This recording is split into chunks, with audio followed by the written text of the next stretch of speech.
Jadi programmer itu rawan di PHK. Kita bahas videonya. Jadi aku tadi siang itu update status gitu di Facebook, terus ada satu komen ya dari senior senior aku ya, beliau mentor aku juga. Terus ada senior aku ini bilang jadi programmer itu rawan kena PHK gitu. Terus aku kepikiran terus sama statement itu.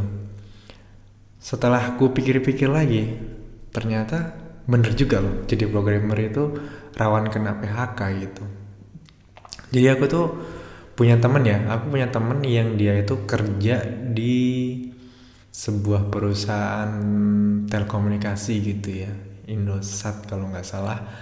Sama ya, aku juga punya teman-teman yang rekan kerja ya, kerja di startup, di perusahaan lokal dan juga luar gitu. Jadi selama 4 tahun terakhir itu ketika ngobrol sama temanku yang kerja di industri telekomunikasi tadi itu, aku nggak pernah mendengar sebuah cerita PHK gitu. Tapi kalau untuk yang profesi sebagai programmer itu berkali-kali aku ngerasain atau melihat dan menyaksikan sendiri PHK itu terjadi gitu. Dan iya, kena PHK itu nggak enak banget gitu.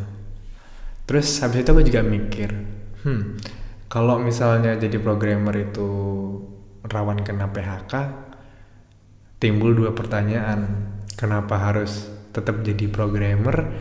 Dan kalaupun jadi programmer, gimana caranya biar nggak kena PHK? Atau kalaupun kena PHK, masih aman-aman aja gitu. Gimana caranya biar kita tetap bisa survive atau bisa dapat pekerjaan lagi gitu.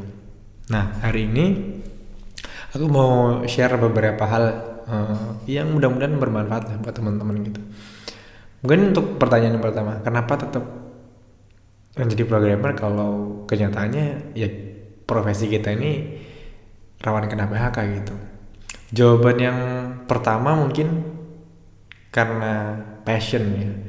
Jadi kalau kita suka ya kita kenapa menjadi programmer, karena suka gitu. Dari aku sendiri ya aku suka gitu, dengan segala kekurangannya aku seneng banget ngulik, kemudian ngoding, bikin sesuatu, belajar hal baru, itu sesuatu yang menyenangkan buat aku. Terus yang kedua, karena peluangnya itu besar ya. Ketergantungan manusia terhadap teknologi itu mau nggak mau bakal terus berkelanjutan dalam waktu yang lama sih gitu. Dan karena orang kebutuhannya teknologi, mereka bergantung dengan teknologi, kehidupannya ya mau nggak mau bakal ada perusahaan baru, bakal ada ya masalah-masalah yang perlu kita selesaikan dengan teknologi. Dan orang-orang yang bakal menyelesaikan hal itu adalah kita ini programmer gitu. Terus ya mungkin menjawab ya, jadi peluangnya tuh masih banyak gitu, karena dari perusahaan yang PHK nih di Indonesia itu ada sekitar ratusan perusahaan teknologi yang melakukan PHK itu cuma 3, 4, 5 atau di angka 10 lah paling banyak kayaknya gitu. Jadi lebih banyak yang enggaknya gitu. Mungkin masalah gaji ya beda gitu ya. Mungkin jadi perusahaan-perusahaan yang melakukan pemecatan itu gajinya lebih besar gitu. Tapi kan at least peluang kerja itu masih ada lah, masih cukup untuk menghidupi kehidupan kita dari bekerja sebagai programmer gitu. Kemudian pertanyaan yang selanjutnya, gimana caranya kita menghadapi siklus atau fenomena kita jadi programmer rawan kena PHK? Ini aku bakal share beberapa hal yang aku pelajari ya. Aku mentoring beberapa teman-teman gitu, ada gitu yang pengen diajarin, dan aku juga melakukan sesuatu yang nggak sengaja yang aku rasa wah ini hal yang bakal bantu teman-teman kalau misalkan gimana caranya tetap bisa survive di dunia ini gitu. Oke, yang pertama, Yang pertama itu kita harus tetap belajar ya. Nah, kadang-kadang kita tuh suka ngerasa sombong atau kayak kita ngerasa udah gampang nih, aku udah jadi mobile developer nih. Ya gitu-gitu aja nih, mobile developer gampang gitu. Atau aku iOS nih, iOS tuh stoknya sedikit, kemudian aku udah tamat lah. Dan kadang-kadang kita ngerasa kayak udah jago gitu. Nah itu yang bahaya. Harus ngerasa masih banyak yang belum paham gitu. Jadi hal yang pertama perlu dilakukan adalah belajar gitu. Karena ada satu cerita ini, ada seseorang yang datang kepadaku, dia bilang, saya tuh tadinya kerja sama seseorang udah bertahun-tahun, kerjaanku tuh enak, gampang, terus tiba-tiba kena PHK dan aku nggak siap untuk masuk ke perusahaan baru yang bahasa pemrogramannya itu beda dengan yang biasa aku pakai gitu. Nah ini, jadi si dia ini yang curhat itu masalahnya dia itu terlalu terkait dengan satu bahasa gitu. Jadi dia hanya paham satu bahasa tapi nggak paham tentang konsep, karena sebenarnya setiap bahasa pemrograman itu konsepnya sama-sama aja. Ketika kita sudah punya konsep yang kuat, berpindah bahasa harusnya nggak jadi masalah gitu. Tinggal hanya ini ya, mempelajari sintaknya aja dan juga paradigmanya gitu. Jadi tetap belajar. Kemudian yang kedua harus marketing ya. Jadi tuh menurutku jadi programmer tuh nggak cukup hanya bisa coding, tapi harus bisa jualan juga gitu. At least jualan apa? Jualan skill kita gitu. Kita perlu nunjukin bahwa kita itu valuable gitu. Jadi punya nilai gitu. Gimana caranya? Ada banyak macam sebenarnya. Yang pertama GitHub ya. GitHub ini adalah salah satu hal yang penting lah, kita kerja pakai GitHub ataupun GitLab gitu. Nah kalau di GitHub ini menarik karena di GitHub itu kita bisa ya bikin project. Nah disinilah kita showcase kita tuh jagonya di apa gitu. Dan selain kita showcase project, kalau bisa bikin project yang itu bisa membantu menyelesaikan masalah orang gitu. Karena gini, ada satu cerita. Ada waktu itu aku lupa namanya, ada orang yang dia tuh bikin project untuk nge-convert database Postgre ke REST API gitulah.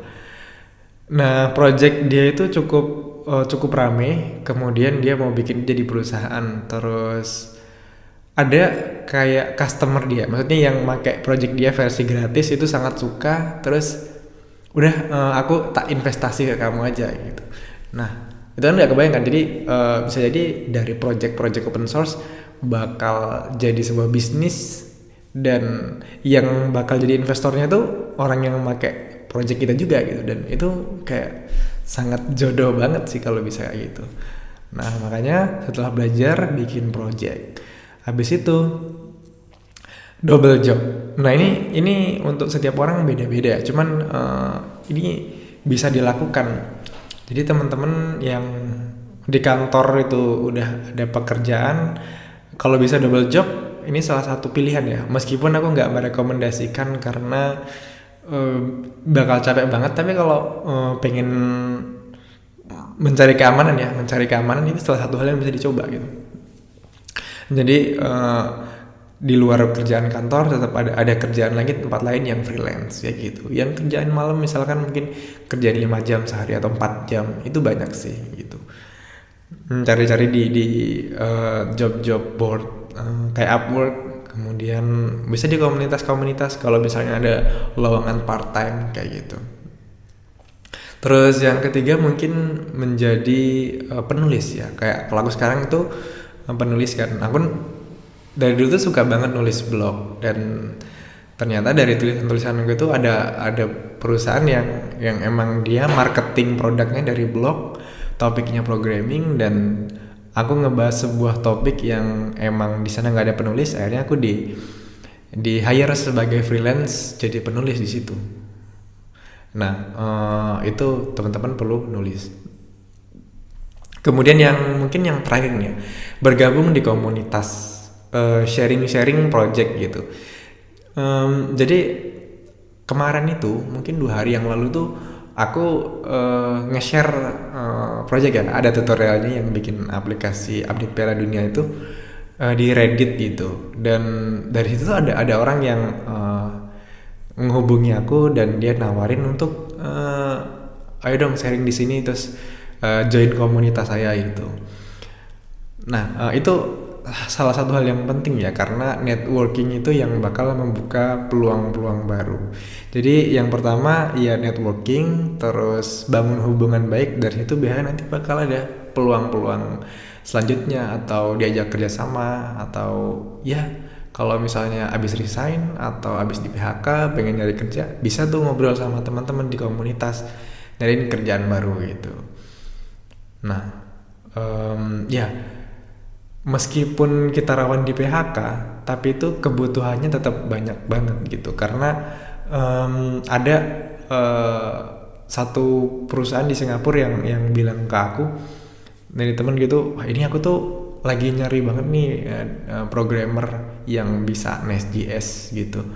Susah banget nyarinya gitu. Nah, yang perlu dipelajari itu hal-hal yang kayak gitu, hal-hal yang tidak mainstream. Kalau yang mainstream biasanya itu bakal saingannya banyak, tapi kalau yang tidak mainstream tapi tetap memang di perusahaan-perusahaan itu dipakai gitu. Jadi teman-teman harus belajar kayak riset-riset perusahaan-perusahaan di luar itu ataupun di lokal kebanyakan pada pakai apa sih gitu, terus framework apa atau platform apa yang jarang orang pakai tapi kebutuhannya ada. Nah, belajarlah hal-hal kayak gitu gitu ya. Ya mungkin itu aja, mudah-mudahan ini video singkat ya yang teman-teman bisa mendapatkan manfaat. Yang aku rasa meskipun kita tetap udah aman ya, posisinya sekarang udah aman, harus tetap mempersiapkan diri untuk kedepannya ya. Intinya kalau kita berilmu, uang itu bakal mengalir kepada orang-orang yang skillful, orang-orang yang berilmu gitu. Jadi yang paling penting tetap belajar, tetap ngasah kemampuan, skillnya di upgrade terus. Segitu aja, sampai jumpa di video berikutnya. Dadah.